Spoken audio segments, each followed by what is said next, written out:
So, hey, Ronit, thank you so much for joining me for a little chat about the nodes squaring Pluto for the next few months. We've already been feeling it for several weeks now already, and we're currently, as we speak, we're in the middle of this grand cross, a cardinal grand cross, which is pretty impressive. So, do you want to just jump in and let us know what you see in all of this, and if you have anything that really jumps out at you? Now we're looking at this is the ingress chart, okay, for the nodes, just so everyone is clear. We're using tropical as the tropical zodiac. We use the whole sign. And the ingress is the 17th of July at 9 p.m., so 2100 in universal time. So if you're in, let's say, from the Middle East on to the east, to the Far East, you're going to have this on the 18th of July. But nonetheless, for all of us, early this week, we get a nodal shift. So what do you think, Ronit? So I actually named this ingress of the North Node in Aries. It just jumped, I think, a week ago. It comes up, and it felt like not waiting for Godot. Oh, excellent. And it felt like this dance between the North Node that was in Scorpio and North Node in Taurus was Taurus. We were looking for the comfort. We were looking for the comfort of food, the senses, the things that are making us feel at home. And then it felt like we're becoming very complacent. Too much comfort. Too much comfort, and also with the South Node pulling us into looking within. So we look within, we become withdraw, we stay where it's comfortable. Yeah. We're not pushing, we're not acting, we're not moving. The traction is not going anywhere, or we're going somewhere slowly and nowhere. Or even with the South Node in Scorpio, we can be avoiding, we can ignore the shadow, that there's too much emphasis, like you said, on the pleasure seeking, the comfort, the need for material security, and less awareness of what underpins all of that emotionally and psychologically. And as much as Scorpio, Mars is the ruler of Scorpio, and Scorpio does like to move, but there was the push and pull of stay or go. There was uncertainty of decision making and action taking, and I feel that the minute there was a little bit of movement from the North Node to Aries, it was just, okay, we're on the go. I think we keep on looking back at the effect of relationship, obviously, because of the Libra, and how does it affect everyone else? How do we consider the others? How do our relationship being affected by our own motives, our own motion, our own action? And how we do it without hurting anybody, and taking into consideration the others. Yes, yeah. So that's like what you could call the higher manifestation, what the desirable manifestation of this, right? So that we want to keep in mind there is this other, right? The so-called other, the other party. Let's say there is no other really, but the other party in the relationship. And yet we still need to go somewhere on our own, right? There's still this desire to do the thing that's right. And I see this being in motion as well, not being action. Yes, nobody. Now. Yeah, it's true, because that Scorpio energy, whether it's, and the same with Taurus, but particularly reflected in the Scorpio energy, which is that symbolized by the scorpion, or in the older astrology symbolized by the eagle, and those animals don't move unnecessarily. They wait, they hang around, and then they strike.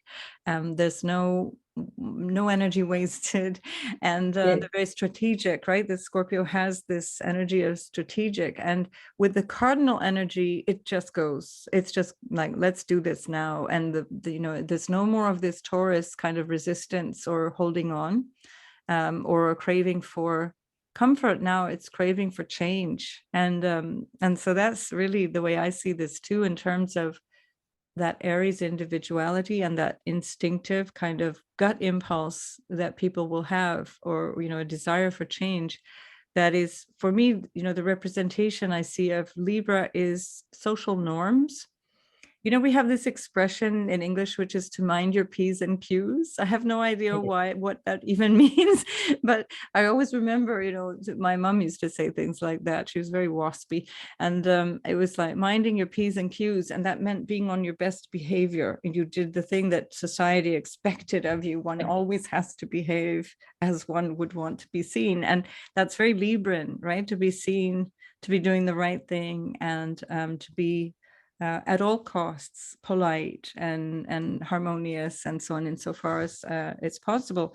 And now the North Node in Aries is saying all of those social strictures they need to be let go of. There's something, and I'm personally, just, that's not necessarily astrological, but I'm hoping that this can also represent this letting go of this constriction that has come up in the last few years around people's acceptance of one another, that we're letting go of this policing of each other, and we're allowing people to be a bit more free in their choices, in their personal decisions, and in their choices, without this, what can be very judgy energy of Libra, because Libra is always about balancing and weighing things up, and it can be very hard to get out of that stickiness, the social expectations, and that can even include the judiciary. It includes the law, human law, as opposed to natural law, which would be more Jupiterian. But this energy of Venus, especially in the sign of Libra, is very much about what are the rules that people follow. And I think now we're going to see quite a lot more maverick energy. And that's where we see this Pluto, I think. That's that Pluto. And even in the ingress chart, of course, this is done for Greenwich. So Greenwich is, of course, part of London now, as it is, used to be outside of London, but it's technically still part of London now.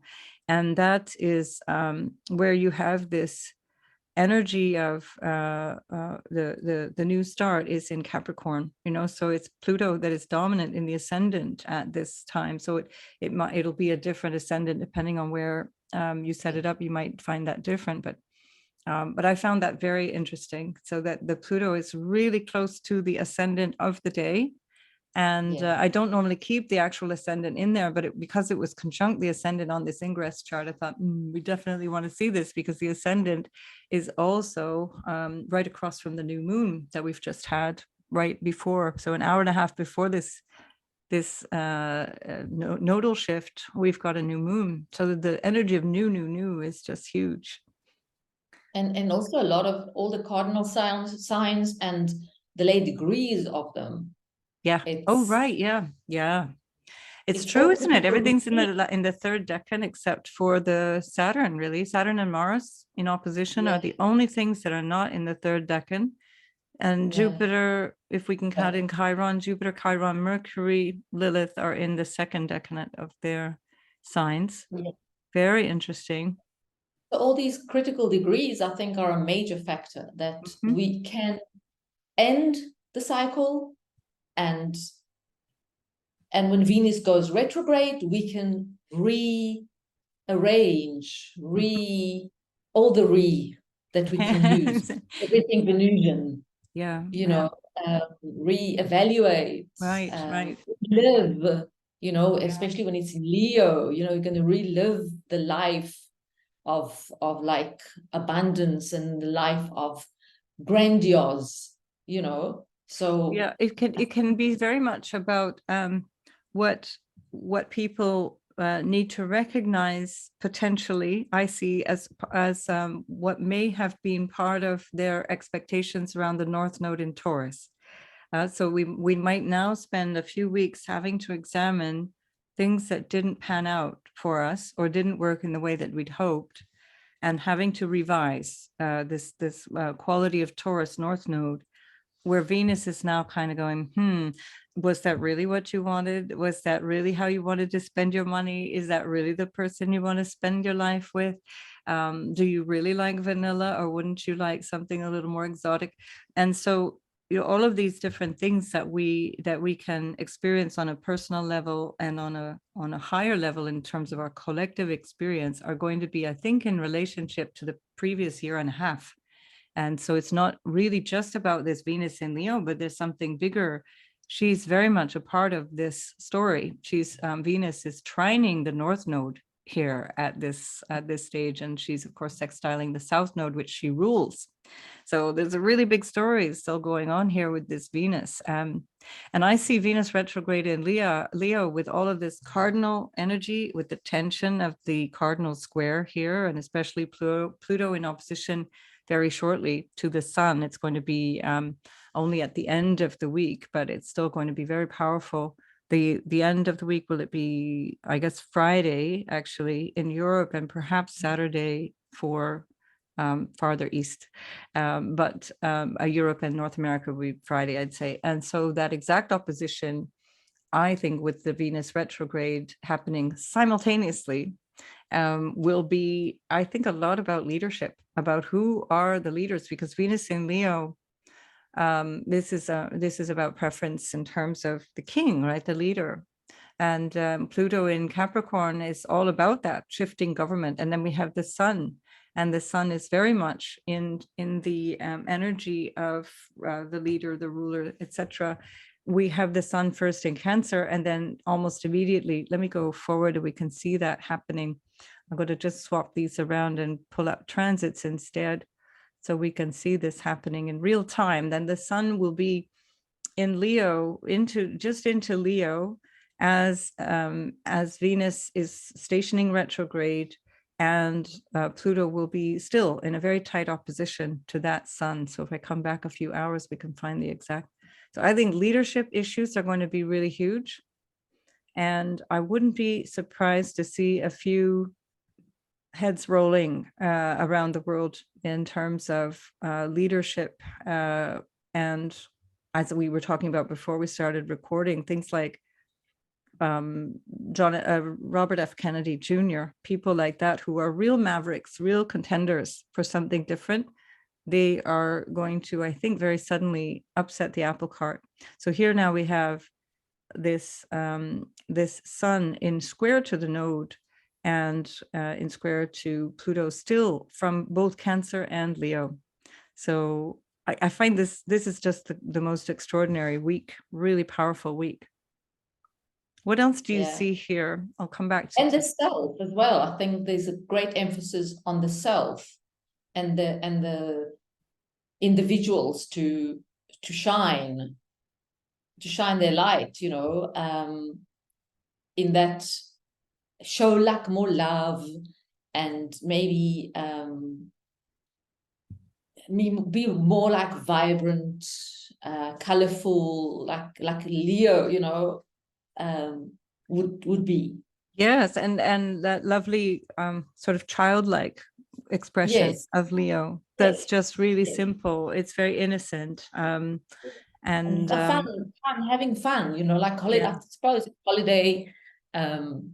Kids don't have school, spending time outdoors, and there's also going to be a heat wave apparently all over Europe and America. Yeah, it's already started very, very powerfully in Southern Europe. People are really suffering. There have been deaths, in fact, because of the heat wave. Italy, Greece, Turkey, Spain. It's really quite severe. It could get worse when the sun moves into Leo and make it like.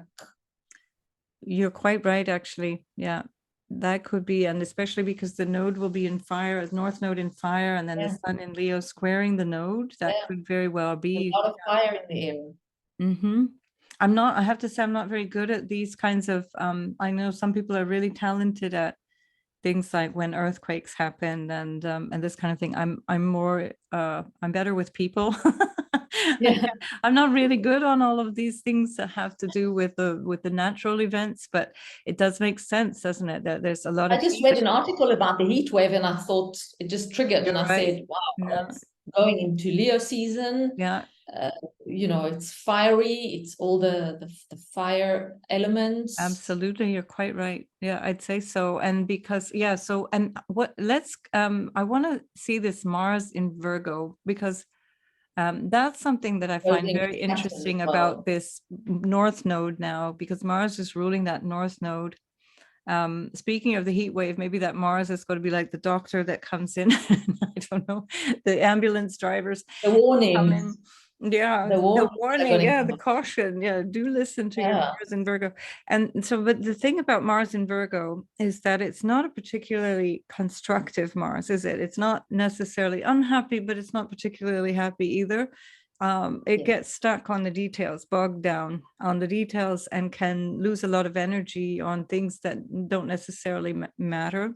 And on the positive side, of course, Mars in Virgo is all about purification and about working through whatever obstacles might prevent somebody from what ultimately spiritual connection or some kind of healing energy or whatever. But that Mars in Virgo is opposing Saturn at the time of all of this, right? So there's something there where the Mars itself is not it's super dynamic, opposing Saturn and ruling that North Node squared the sun eventually. It's very within a few days of this.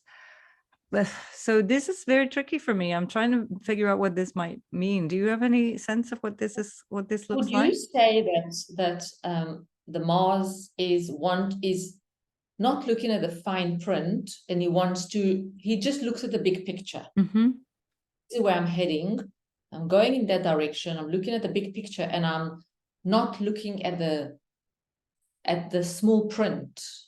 Where do you think in terms of the Mars opposite the Saturn? Or I'm looking at the Mars in just Virgo. Mars in Virgo? Because for me, Mars in Virgo is more like finding fault, like seeing what's wrong.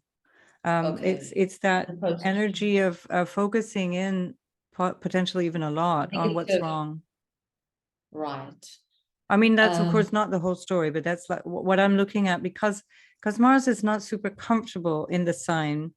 I tend to look for the less glorified version of that Mars, you see, so it'll always tend to bring out the least best option. And we're generalizing here, you know, of necessity. It's not an individual chart, so there's loads of mitigating factors, but I'm trying to find the mitigating factor for this Mars and I'm not finding it. And maybe the Saturn restricts it. Yeah, Restricts so his ability to verbally state mm-hmm. the negative notion. Right. Maybe that's where the Saturn comes. It pulls it on another direction. It says, you do not incite. Insight is the word. Yeah, to incite or to start to Yes. stimulate. Yeah. Yeah, you don't incite the negative side of things. You let it go. Swim, like be in the Piscean realm. Don't, like it pulls it because it's opposition, so it's Yes. different. They put different directions. It's definitely a break, isn't it? It's I always when I see the Mars opposite Saturn, I always think of the expression driving with the handbrake on. So you're kind of moving forward, but there's something grinding at it, and Right. you're meant to slow down and figure out why is this not moving forward properly. And that exact opposition we'll be experiencing on Thursday. But I think we can easily say that we're already in it as of the weekend that we're filming this, and certainly for the full weekend after, we're looking at this opposition for a good 10 days really in orb. So but maybe we have so much fire in the sky. yeah, We have a lot of traction, a lot of action-oriented energy.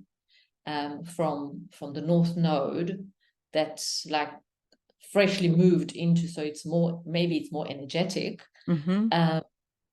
And the Sun in Leo that's like to also like be on show. Maybe that will tone down that push and pull. Yeah, I think you're right, because the Mars in Virgo is it's not going to lash out, is it? That's the thing.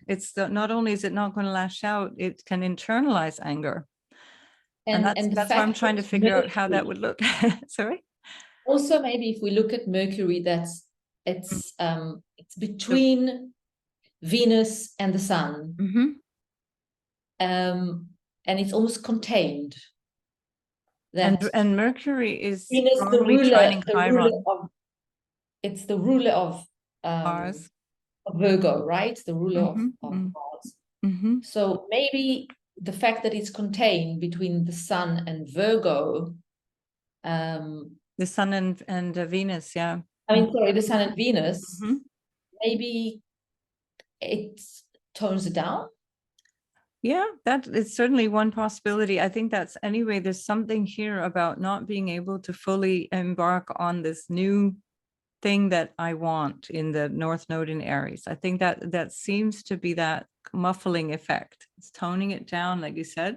And because I also see, if we do come back to that Mercury, which is absolutely ruling the Mars there, then we see that Mercury is in quite a strong trine and has just perfected a trine with Chiron. And so there's something here, again, Chiron for me in Aries is very much about lacking self-esteem or lacking the sense of I can do this. And so there's still an element of something. And so this is maybe where Venus is coming back to join in with the Mercury, because she is going to be joining up. Or is she? I don't know if that perfects actually, now that I think, because Mercury is going to be turning retrograde as well. Where's, oh, he's already into Virgo when he retrogrades, so we're not going to get that. So we do get a perfected conjunction. So let me just check the date on that one. So that perfected conjunction is going to be on the 27th of July.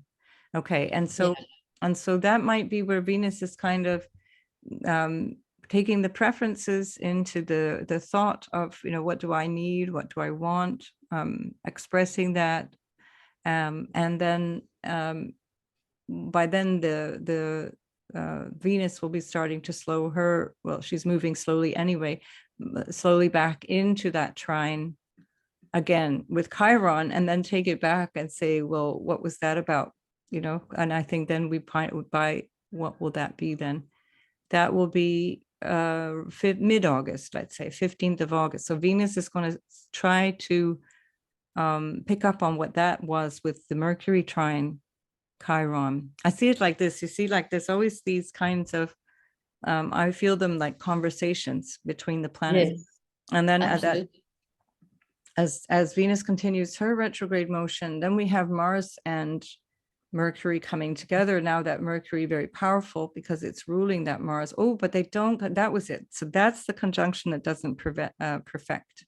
So Mars never fully perfected its conjunction with Venus, even though they chased each other for months, and Mercury never fully perfects its conjunction before retrograding away from Mars. That chase was with Venus, with Mars and Venus earlier on in the months, and now it's going to be Mars and Mercury. Yeah, that's it. So Mercury is actually going to be reborn in the Sun 6th of September, and only then is it going to come back and start to pick up its journey with Mars. So that'll be October, I think, before, or even November, before Mars and Mercury come together. So anyway, let's come back to now. I'm getting a little bit sidetracked here, but I just found that interesting because I always find the Mercury Chiron tells us something about what we're worried about or what we're afraid to see. What we might be feeling is we're, especially Chiron and Aries, what we're afraid to say, what we're afraid to verbalize. And I'm thinking in terms now, of course, individually that affects us all, but in terms of our world situation, We're looking at an energy now with Libra on the South Node, and I'm thinking in terms of diplomacy, because of this energy with Pluto in opposition to the Sun. This is the last Pluto opposition forever, for our lifetimes anyway, with Pluto in Capricorn. This is the last Pluto Sun opposition. It will never be in opposition anymore. So this is quite a big deal. We will, of course, now we're triggering a new version of the opposition, right? So as Pluto, it is out of sign opposition, but as Pluto is going to oppose the Sun in Leo, it's still not yet in a perfect opposition through Aquarius. So that we only get as of 2024. But this is a very interesting moment because it contains a real sense of very much like, this is the end now. This is the end of something, and simultaneously, this is the beginning of something. So it's that real kind of new moon energy that's even more powerful because it's actually on this new moon, which kind of blows me away. It's just a huge significator for something new here. And do you reckon that that new moon is it brings us like a more of a, here's the new moon chart. We'll have a look. That's the new moon chart. Like an intuitive where we go rather by the mind, that we will act from our intuition, our gut feel, that the new cycle will be not what I think and what is concrete is, let's say you're looking for a home, and it's like you will find the home, but it will be a home that you didn't think that you will find, you didn't think this is what you wanted, but when you walked in the doors, it felt right. Right. So you're instinctive and you're emotional and you're connected to something deeper than the mind. Rather than having a mercurial thought. Yeah, I think you're quite right there, because Aries is also, so if we just take this again, we'll leave the new moon chart and we'll just come to the current transits, and then we'll go into that by hour here. So if we just get up to the evening, we can see that once the nodes have shifted, boom, then we've got that real gut impulse, that gut instinct of Aries, which is not about thinking about things, it's about reacting to things and taking action based on that instinct. And being childlike, obviously, because going to Leo, so it's childlike, in being impulsive, going with the feeling and the gut, and it's almost like anything that's got to do with the higher mind or the thought as put aside. Yeah. I also see this this North Node in Aries is, Aries is all about that pioneering energy. It's about something that's different. It's new. It's about breaking those rules, those Libran rules. It's like letting all that stuff go and saying, I have to, go forth and do something different, that I'm going to set up in a unique way, in a fresh and new way. And with a forcefulness as well, like, despite that that very lovely but less effective Mars in Virgo, but that I think the very interesting tale here is that square to Pluto in Capricorn, which for me has, over the last 15 years, has shown us where we are, our traditional everything our traditional everything needs to be questioned and transformed. And this, whether that be our religious institutions or rulerships and governance and education system and banking system, all of those things that we had relied upon as social authorities of some kind, paternal or, at least, authorities of any kind, those are what we have to shed as we go towards that North Node and the newness that is coming in, because we're talking here about Cancer, and even in the first opposition, the exact opposition, Pluto to the Sun, is still in Cancer. And that to me is very much based on what is necessary for the benefit of my family, my emotional needs, my psychological nature as well, what makes me happy, what makes me feel secure. And so this newness here that's coming from the new moon, that's coming from the North Node here in Aries, is a reflection of what had to go and what is still going. And that's where the tension is. It's just this pull of what is not yet complete. And so I think we're going to need a stronger Mars to really fully see the let's say what this energy is implying, because I don't think with the Mars, if Mars had still been in Leo when the nodes shifted, I would have been more inclined to predict some major upset in terms of a military strike or some kind of really big, not that there's not myriad military strikes happening around the world, but it would have, I suspect, been much more explosive, potentially even the life of a leader and this kind of thing. But with Mars in Virgo, it feels suddenly like things are slowing down, and there's almost like a rationale now kicking in. There's almost like this need for reflection on something. And Mercury in Leo is really creative energy. It's very creative, thinking creatively, thinking in a way that's inspiring. Leo's super inspiring, just like Aries.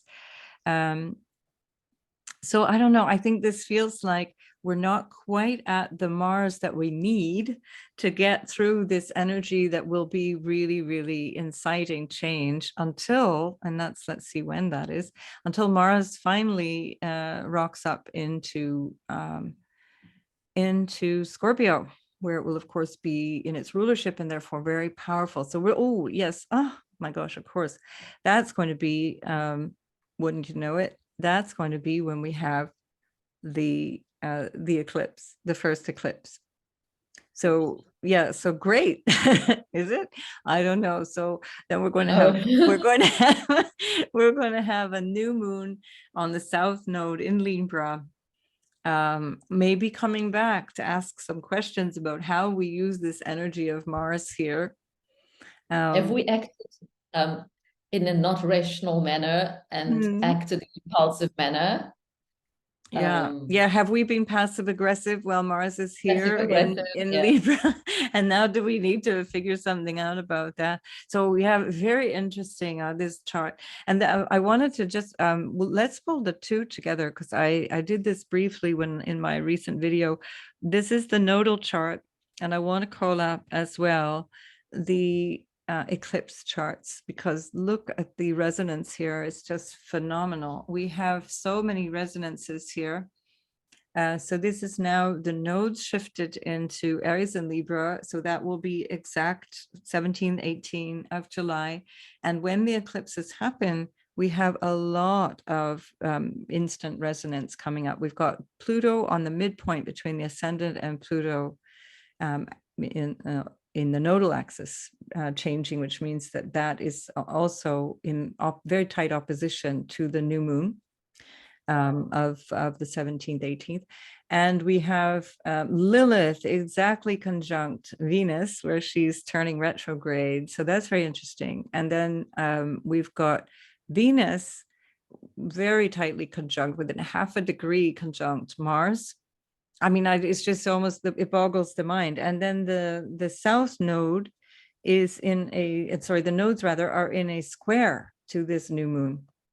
24 degrees, and they're even more tightly squared at the end of October. I mean, it's quite mind-blowing. We've got Eris on the node at that point. So October, during the eclipse, we've got Eris in Aries, exactly conjunct the nodes. Just interesting times, to say the least. Let's see, we'll just see the next one, and then let's see if we can figure what that's all going to mean. Jupiter, this is now for the 28th of October eclipse. That's the lunar eclipse in Taurus. And there we have Jupiter retrograding now past the point where it was now this summer at the time of this Cancer new moon. So it's really, again, kind of eerily close. And we've got a 1 degree less than, in fact, it's more like a half a degree less than a degree of conjunction with Uranus now retrograde as well. And what was the other thing? There was another resonance here that was quite mind-blowing. Oh, right. And so Mars, why not? Mars is in exact opposition to Jupiter. So I just find this really, really dynamic. I find that there's such a resonance now between, so for those of you listening now in the middle week of July, this is very much about what's going on in the October period. So start taking notes. What's going on in your life? Let's go back to the previous chart. What's going on in your life right now? What's going on in the world right now? Start to observe all of that, because this is going to come back. Something will be it's almost like bookended in October. What do you think is going on here? It's crazy, isn't it? And it's also like a lot of like planets in retro and then out of retro and opposite as well. So it's this. Yeah, we have a lot more retrograde energy in the second half of 2023. So I think we have a lot that we need to repair or revise based on the first half. Yeah, and maybe, even like write down experiences or emotional experiences that you have, because you want to look at it when you reach the eclipse and say, what has happened? I like to take photographs of things and experiences. So if I want to know what happened to me at this period of my life, I go look back in my photographs.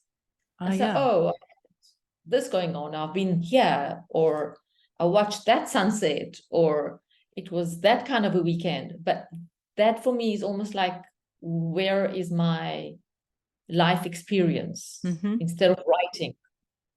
That's interesting, because I would think photography could be very well represented by that Uranus in Taurus, and that's coming back to the same degree in the 5th house of creativity and creative expression. So that's a great idea, actually, to make a kind of a pictorial for those who like that. Like people say, no, I don't post, or I don't, we take photographs for ourselves, and then we can re-look at them and say, that was a beautiful day, that was a beautiful experience, and that was the period I was going through. Yeah. Or, when did I move? And I look at my photographs and say, oh, there we go. I've unpacked the container on the 5th of July, 2022.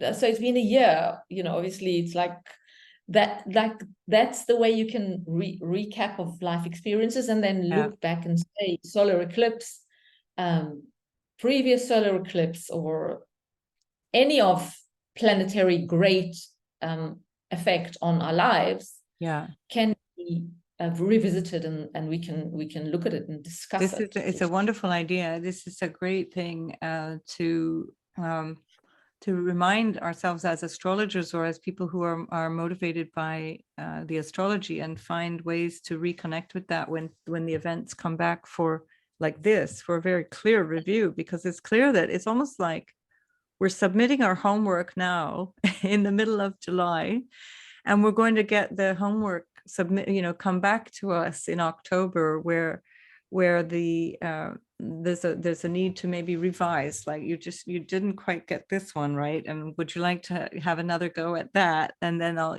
hand it in again. We'll see what happens then. But it's going to have this new moon from the 17th, and this nodal shift 17th 18th of July has an intense repercussion throughout the rest of 2023, and of course longer than this, but specifically until the end of 2023, or even the end of January, really. Or if we extend it to Saturn coming back to the 7th degree, then that's into February.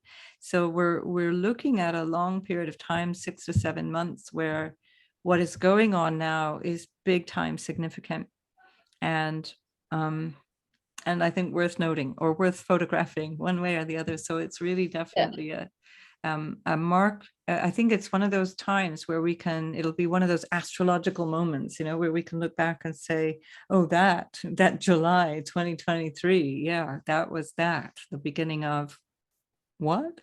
I don't even dare try to cast a prediction. I wish this were a person. I would be more confident in saying what I think is going to happen. But we're talking about a collective experience that is going to be a vast period of transformation. So this is why I say it's so important for us to note what's going on right now, have a sense of what is really important to us personally and what's going on socially and all around us, and then be ready for that to be called up again for review, called up again for perhaps shedding as well, letting something go here, because we're talking at the eclipse time, that new moon in Libra is very, very symbolic of letting go of something here in the area of Libra, something social. Perhaps that's going to have something to do with releasing a way of being through justice, through diplomacy, etc. I don't see this necessarily. Something got to do with change of laws? Yeah, it very much could be, you know, this some justice issue, some kind of regulation, some kind of shift of values, because we're looking at, you know, Venus representing justice and human justice, human fairness, sense of harmony, and whatever that has been up until this point seems to be, we're letting go of that and we're going towards something much, much different with Aries there. Now, there's many ways that that can be interpreted. It could be more martial, and especially in October, that's when Mars gets really strong in Scorpio. That might be when something really does come out, whether that be actual war or something is not necessarily clear. I do want to indicate too that NATO, like I mentioned, NATO and a lot of those institutions from the late 40s have their North Node in Aries. They're coming up on a nodal return. And so is Twitter. And so is, what was the other one I mentioned? And YouTube are both having their Aries North Node return. I don't have charts. I have a chart for Twitter. I don't have a chart for YouTube, but that will be interesting, because then I think they will also be forced to change something. There's going to be something different happening.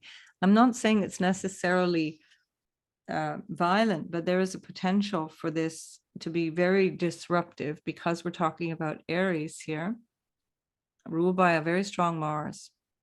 And maybe the Libra effect, it would be anything to do with disobey certain conduct, can be, yeah, language of any sort of because the ruler here of the new moon eclipse is Venus, and she's in her fall, right? So yeah. Venus is exalted in Pisces. She's in her fall in Virgo. And so again, she's not really giving the assistance to that new moon that otherwise she could. And Mars is very powerful. And so Mars is really full on assisting the North Node, but conjunct Eris. So something of an injustice. This might be, we might find that there is now what you could consider to be like a social contract that is broken, and people start to rise up. You know, this can also be that energy of fed up, completely fed up with all of the years of especially the last few years of oppressive behavior on behalf of so-called democratic governments. I know in your country, in Israel, it's been, if I'm not mistaken, it's been months of disruption. People have been protesting this really draconian change to your roads and airport, and it's people are very proactive as well. Yeah, they're very taking action, and I think with North Node moving now, it will be more action oriented. It will be more, we have to show our faces in the streets and get together and speak for the people. Yeah, see, Yeah, this is it. This is also North Node in Aries. It's not just like what I want, it's also what do I do? Mars is action. So it's not action. just like the Venus North Node Taurus thing. It's more like what do I want? What makes me happy? What makes me feel comfortable? In Mars, it's like what am I doing? Because it's all about action. So that action falls back on us, that feeling of there's no more them. We can't go around blaming them. Everybody talks about how they do this and they do that, and it's all because of them. And it's like, well, wait a minute, who's the them? And Cancer is the people. Yeah, So Cancer is the people. So the yeah, people taking action. I mean, tomorrow they are going to go into every like urbanization kind of places uh-huh. and block the roads Oh all wow, over the country. the And people manifesting two, in Israel.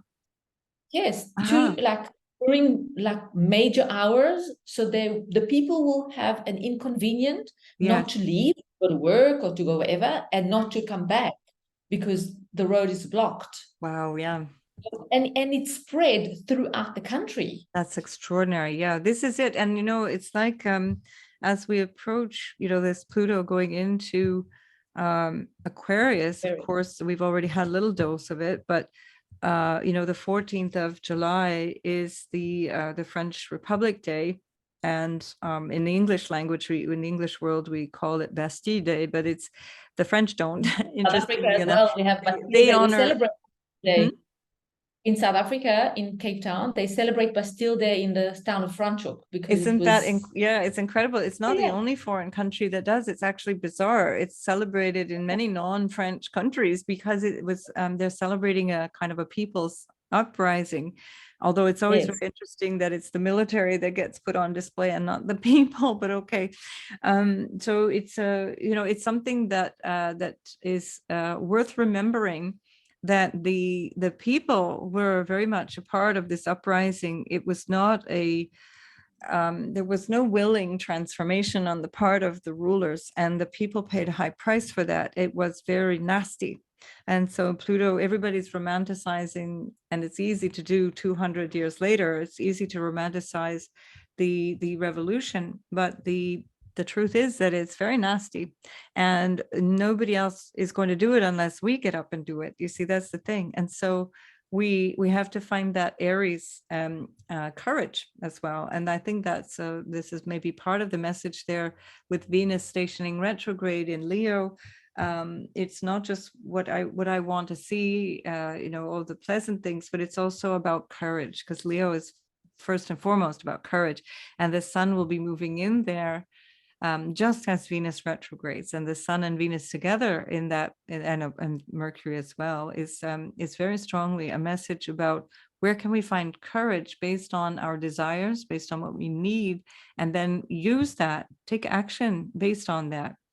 Mars ruling this from Virgo could be where can I find a way to help? Where can I find a way to be constructive? Because that is one of the nice qualities of Mars in Virgo, which is that it's about offering healing. That would be a doctor, say Mars in Virgo, like a surgeon kind of energy, or that ambulance Precision, driver. precision, precision attack. Yeah, and yeah, exactly, and constructive. Like not Constructive. breaking down the house, but like how can I be constructive? Because when Mars moves into Libra, it might no longer be in the mood to be constructive, because Mars in Libra tends to obstruct. It tends to be like complaining and bickering and arguing and finding fault, and putting a bit of a break on connection. So this might be a very, very interesting moment around these eclipses, where we start to see this snapping point, the breaking point. Right, but it's already starting now. Like, it's not that it's even starting, it's just that it becomes sort of a crystallization of what is already big right now. Let's just quickly look again at the Taurus eclipse and see the resonances there. So at the Taurus, it's a lunar eclipse this time, and so therefore we have the moon in Taurus. In this particular chart, it's a fifth house moon. actually, let's not look at that. So never mind, because I'm realizing that these are not lining up. Never mind. Ignore that. It's just a moon in Taurus, and we still have that very strong connection with Jupiter, coming back to this point where it is in July, and in opposition to Mars. Now that's a very strong Mars. Mercury is conjunct that Mars, and so there could be something of a resolution, I'm hoping, diplomatically. Jupiter wisdom coming back over territory that you see. If I and I'm this is going to get loads of interesting comments, of course, but Ukraine is suffering enormously, and everyone who was really paying attention to the last couple of 100 years, or certainly the last 10 years, would realize that that was always going to happen, that Ukraine was never going to win this conflict, and they are really majorly suffering right now. I'm of the opinion that this conflict needs to end as quickly as possible, and they will have to cut their losses, because they're not going to get even what they could have got before this conflict started. And I think this might have something to do with it, this eclipse of October, especially the last eclipse of October, this opposition between Mars, Mercury conjunct in Scorpio, and in opposition to a retrograde Jupiter.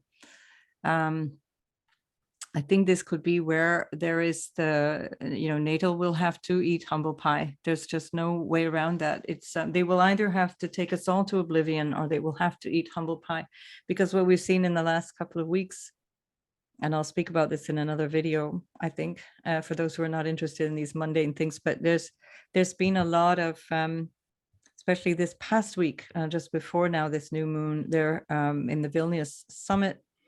They did not achieve their aims, their stated aims of the last year and a half. They've had to admit that they didn't really admit, but they kind of have no option but to make it clear that they have not achieved their goals. And nor are they allowing Ukraine into NATO, which they never were going to do. This was the other thing that's really quite tragic. And I think only now is Ukraine realizing, and especially the leadership of Ukraine, realizing that they have been walked down the garden path. And there they are. And so now we're going to find, I think, a resolution to this situation that either will come to a head militarily,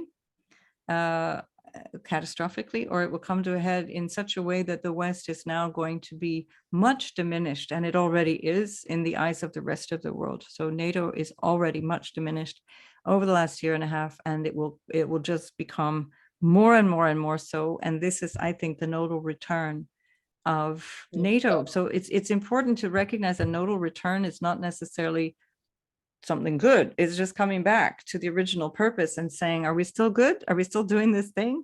Is this still right? Or what do we want to do with this? How do we, are we amping this up, or are we going to change our purpose here? Because when people come to a nodal return in their own lives, there's often a really big shift, a shift in direction. It's like, okay, I've done that now. Closing this chapter, we're moving on.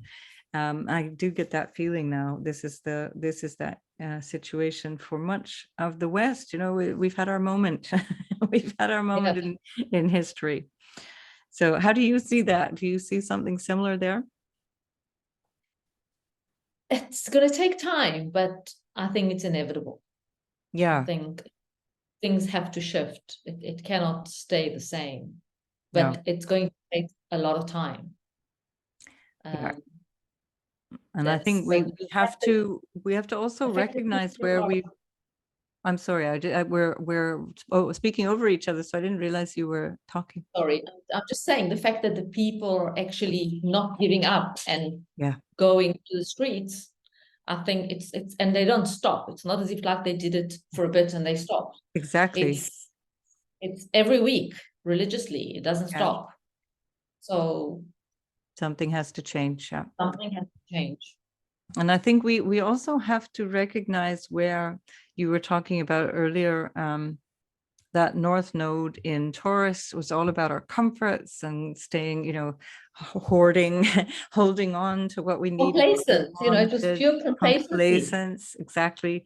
And so that's that I think is something that we need to recognize is an exception in humanity. It's an exception in human history. Our comfort, this, I was reading something about dopamine and why dopamine is a factor in the human brain. And dopamine, of course, is that motivating factor. That's the thing that's like the rush that we get when we get the thing that we desire or the thing that gives us pleasure. And it was designed, according to this theory, to make us seek food. And whenever we would seek the food, we would get the food, and then the dopamine would return to its new level. And so that motivating factor of eating was what was promoting life itself. But we're in a situation now where we're lounging around in great comfort and looking for a dopamine hit sort of every 5 minutes. And we're not meant to be living this life of constant happiness. This is the other, I see this with the last 2-3 decades, the last maybe 2 generations of people, where there's just this idea that I'm supposed to be happy all the time. I'm supposed to be, life is supposed to look like an Instagram influencer. Sorry? The instant gratification. Yeah. If I want something, I have it now, and I won't like it in 5 minutes, and I can get something better. Yes. So, I was marveling at, in Europe, we have, 24-hour delivery on Amazon. I didn't realize that in the US, you have same day delivery from Amazon. It's like, wow, like really, you can't wait till tomorrow? You couldn't wait till, I don't know, next Wednesday? It just is, it's mind blowing. And then people lose sight of what is real. And they lose sight of what is a real sacrifice. And so it's not a sacrifice to have to wait 48 hours for your, I don't know, electric toothbrush to arrive. It's a real sacrifice to get out in the streets and take time away from your comfort zone and stand up to an oppressive government. And this is, I think, where people are going to need to change. And I see this much more in, obviously, the Middle East and some Asian countries, in European countries. But the United States has not shed that craving for comfort and this sort of numbing effect that has, and that instant gratification, like you said, it's bringing constant dopamine hits. And why would people be motivated to oppose anything? And so you get this really very meek acceptance of what is going on until the point at which you can't return. And I do think that with the next few months of the leadership campaigns and the different ways that Americans are going to have to be exposed to what a leader is and what is true about what is going on in leadership and in government and so on. I think with this Mars ruled North Node now, that might finally stimulate people to actually take action. That is coming into the 6th house for the United States. So sorry, that's the 5th house for the United States. Okay, never mind. I was going to say standing army, but that's 6th house where Jupiter is. It's going to my 6th house. It's going to your 6th house. Yeah. Right. Yeah. Well, you're going to be very busy then. It's going to my 6th house, and it's going to be sitting on my moon. Aha. Okay. So moving again? Is it not enough to move already twice in 2 years? Enough. Hopefully not. All right. Well, let's see. Is there anything else that you, just to wrap it up, is there anything else that you want to point to about this experience? Because we're really living I always go to Pluto again because it's sitting on my Venus for the 3rd time. So I think it's the 3rd time the retro takes place. So like I was telling a client that the Pluto is sitting on her Mars. And I'm like, just breathe. It's the last breathe hurdle. And lock the door. Lock yourself in the bathroom. Yeah. And just the last hurdle, and just sit still. Don't say, don't touch. And it will pass. So the fact that it's the last time is important because it's not as powerful as it was previously. For sure. Yeah. And from personal experience as well, it's much lighter. Yes. And not too bad. But it's, so deep breath, It's and a trust that. very, very good advice and I asked in a community post on my channel, I asked people to post their positive experiences of Pluto through Capricorn, and a lot of people are saying the beginning was hell, and then I really got it. Then I really got sort of cruising speed, and I really got it. And I think that's a really good thing to remember, because we're going to go through this again with Aquarius. The beginning is hell. Remember that. Yeah. That's the most intense, impactful transformation.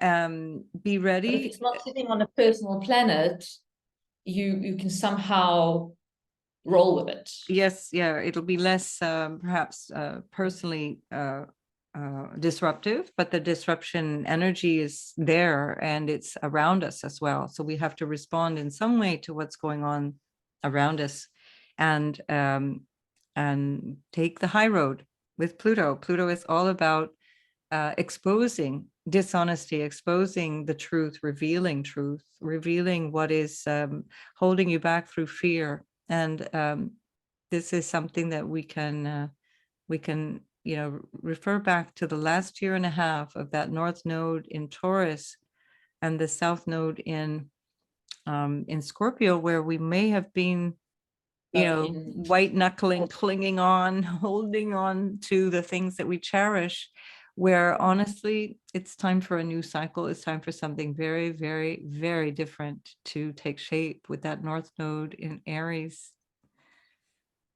Exciting times. Exciting times for sure. Find that Aries excitement in your life, wherever that is in your chart. And Ronit, thank you for this conversation. I really enjoy your feedback and your ideas. Very motivating to talk to you like this. So thanks a million, and we'll see you again. And hopefully next time more of our friends can join us for this chat as well. Okay, take good care.